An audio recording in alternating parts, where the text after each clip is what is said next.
नमस्कार, मी सुविद्या चॅनलमध्ये तुमचं सगळ्यांचं खूप खूप स्वागत करते। आज मी तुम्हाला कलेची पेट्याची रेसिपी दाखवणार आहे आणि ती सुद्धा अगदी मातीच्या भांड्यात म्हणजे सोरकुलात करून दाखवणार आहे।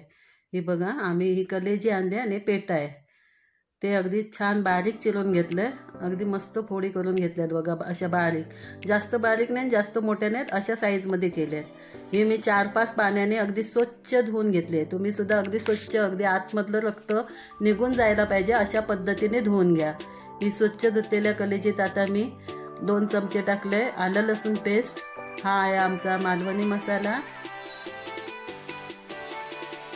त्याच्यानंतर टाकते मी हळद। आपण आता सुरुवातीला ना त्याला मॅरिनेट करून घ्यायचं आहे। हळद, मसाला आणि पेस्ट आणि आता हे दही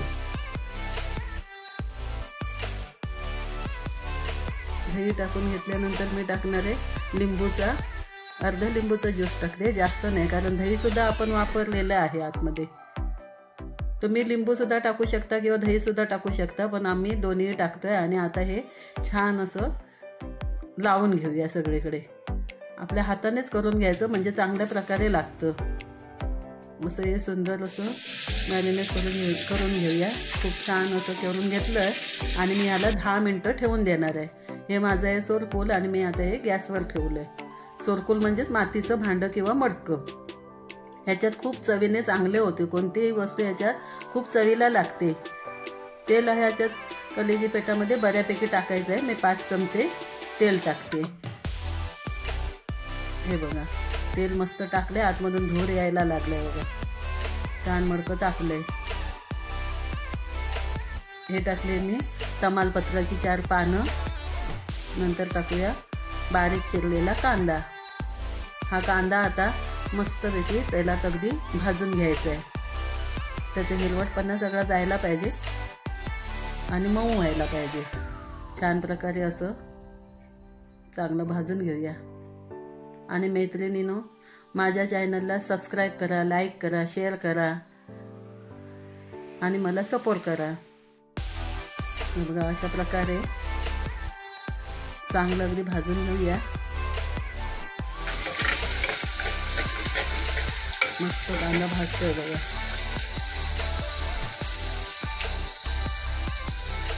ह्याची एक वेगळीच टेस्ट असणार आहे। आता टोमॅटो, कांदा चांगल्यापैकी भाजून झालेला आहे मस्त। आता ह्यात टाकलाय टोमॅटो। कांदा भाजायच्याच आधी टाकला की कांदा तसाच राहतो, म्हणून चांगला कांदा भाजल्यानंतर तुम्ही टोमॅटो टाका। टोमॅटो सुद्धा छान मऊ होऊन देत। मातीचं भांडं एकदा तापलं की खूप तापतं आणि बराच वेळ शिजत राहतं। आता हे टोमॅटो आणि कांदा मऊ होण्यासाठी मी जरासं अगदी मीठ टाकते। मीठ आपण अगदी मॅरिनेट करताना कलेजीत पण टाकलंय आणि आता ह्याच्यात पण टाकते, अशा अंदाजानेच तुम्ही टाका।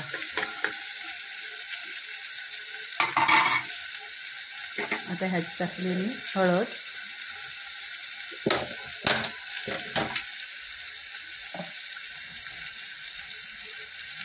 आता टाकते मी आलं लसूण पेस्ट। मॅरिनेट करताना टाकले असल्याने ह्याच्यात मी चवीपुरती इथे टाकले, त्याचा वास अगदी छान येते, सुगंध। तेलात भाजली की खूप सुंदर असा वास यायला सुरुवात होते। ती सुद्धा छान अशी परतून घेऊया।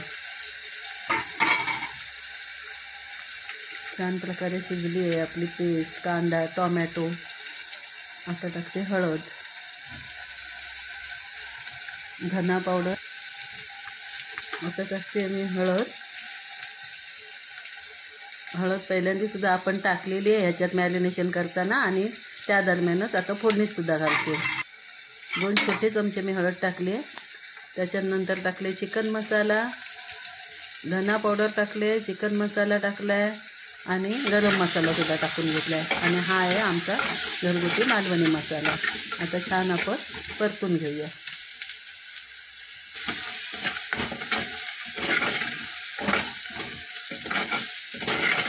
सगळं एकत्र करून परतून घ्यायचं आहे। चिकन मसाला, धने पावडर, गरम मसाला आणि मालवणी मसाला। हा मालवणी मसाला पण टाकते। मालवणी मसाल्याशिवाय चवच नाही, त्याची सवय झाली.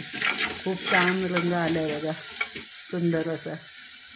आता आपण हे मॅरिनेट केलेली कढईची पेटा आपण टाकून घ्यायचं आहे. याला 10-15 मिनटं झाली आहेत आपण मॅरिनेट करून ठेवलेलं होतं. खूप सुंदर असं मॅरिनेट झालेलं आहे. आता आपण परतून घेऊया. सगळा मसाला खालचा लागला पाहिजे आणि त्यालासुद्धा तेलात भाजून घ्यायचं आहे. अशा प्रकारे सावकाश परतून घेऊया.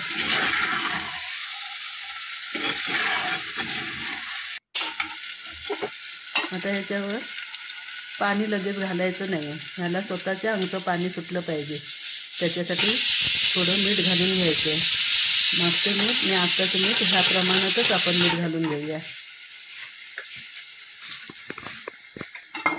आता पुन्हा ढवळून घेऊया, चांगलं एकजीव करून घेऊया. अशा प्रकारे चांगलं ढवळून घ्यायचं. मस्त दिसतंय की नाही? खूप छान होतं आणि खूप चवीलासुद्धा उत्तम लागतो.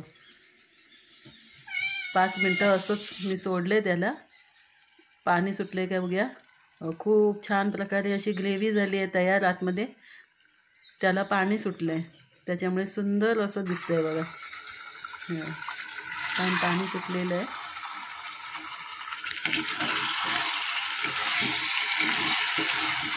मस्त असा सुगंध येतो आहे.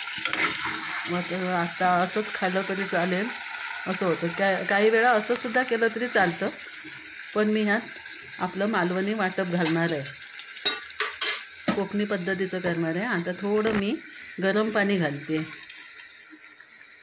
कारण जर ह्यात मडक्यात पाणी नाही घातलं मातीच्या भांड्यात तर खाली चिकटायला लागतं आणि मग करपट असा वास येतो. म्हणून थोडंसं अगदी छान शिजण्यापुरतं आपण पाणी घालायचं आहे, अंगापुरतं.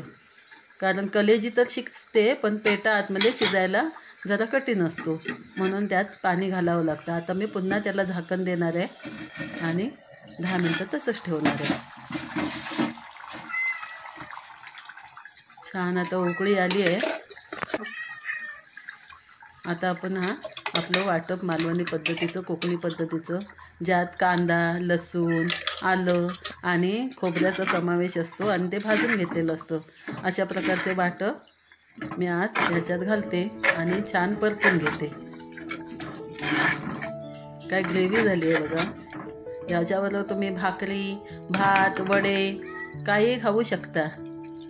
असं सुंदर प्रकारची ग्रेव्ही तयार झालेली आहे. धन्यवाद. आवडलं तर नक्की शेअर करा.